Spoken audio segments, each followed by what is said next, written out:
ఆర్ఆర్ఆర్ అంటే ఏంటో తెలుసా? Real, responsible, rebel. రియల్ అనే విషయం, ఎందుకంటే వ్యక్తిగతంగా ఇద్దరం దాదాపు ఒక దశాబ్దం పాటు కలిసి ప్రయాణం చేసాం, మిత్రులుగానే ఉండిపోయాం.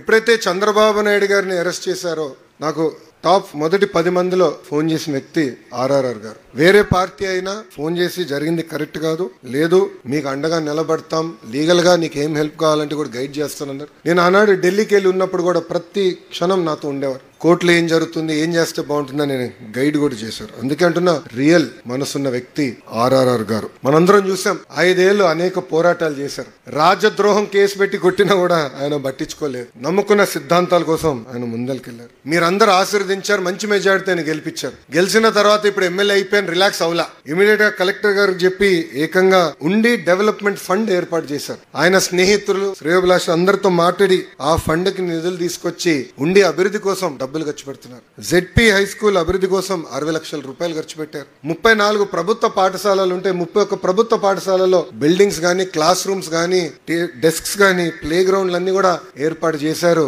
ఆర్ఆర్ఆర్ గారు. ఇంకా బీసీ వెల్ఫేర్, సోషల్ వెల్ఫేర్ హాస్టల్లో కూడా వాళ్ళకి కావాల్సిన బెడ్స్ కూడా ఆయన ఏర్పాటు చేశారు. పోలీస్ స్టేషన్ కూడా వదిలిపెట్టలేదు ఈయన. పోలీస్ స్టేషన్ అభివృద్ధి చేశారు. ఏ పోలీసులు అయితే ఆయన కొట్టారో వాళ్ళ కోసం సొంత నిధులతో వాహనాలు కొనిచ్చి ఇచ్చిన వ్యక్తి ఆర్ఆర్ఆర్ గారు. డ్రైన్స్ క్లీనింగ్ కానివ్వండి, పంట కాలువల క్లీనింగ్ కానివ్వండి, సొంత నిధులతో కూడా ఖర్చు పెట్టి అభివృద్ధి చేశారు. సురక్షితమైన తాగునీరు కోసం 34 వాటర్ బెడ్ ఫిల్టర్స్ కూడా ఆయన రిపేర్లు చేయించారు. ఇంకా ఉండి టు జొలపాలెం లింక్ రోడ్ అభివృద్ధి చేసే కార్యక్రమం మొదలు పెట్టారు. దానికి రతన్ టాటా గారి పేరు కూడా ఏర్పాటు చేసిన వ్యక్తి మన ఆర్ఆర్ఆర్ గారు.